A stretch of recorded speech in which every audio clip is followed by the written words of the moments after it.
Kulbir Shergill and I'm the Head of Diversity and Inclusion at Genesis Housing Association.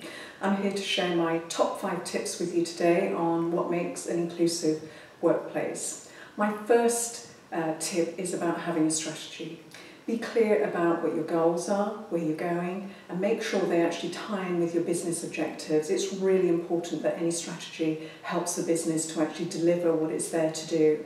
But it's also really important that your strategy actually ties in with the values and behaviours of an organisation, and buy-in and leadership is absolutely critical.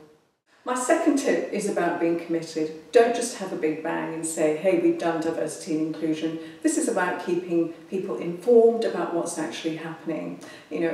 Be creative about how you communicate with people. At Genesis, we have our social internet, which is absolutely great. We have Yammer groups, we have network groups, we have events, so we keep people informed about what the progress is and our strategy, our goals and our objectives.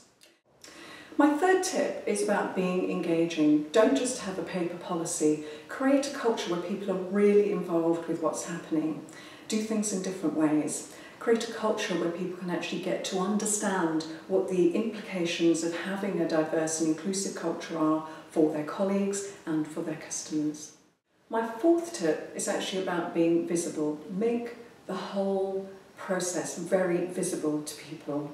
Promote inclusion. Inclusive leadership behaviours are so very important here. What leaders in an organisation do and say actually sends out very, very powerful messages.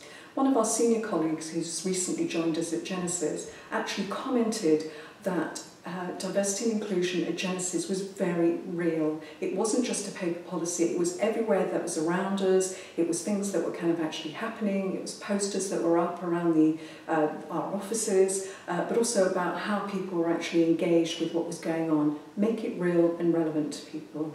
My fifth tip is actually about being flexible. Be prepared to change what your strategy and what your interventions are going to be, because the environment and the world around us is changing all the time. Demographics change, legislation, politics, social thought changes. So be flexible and tailor your messages to your audience.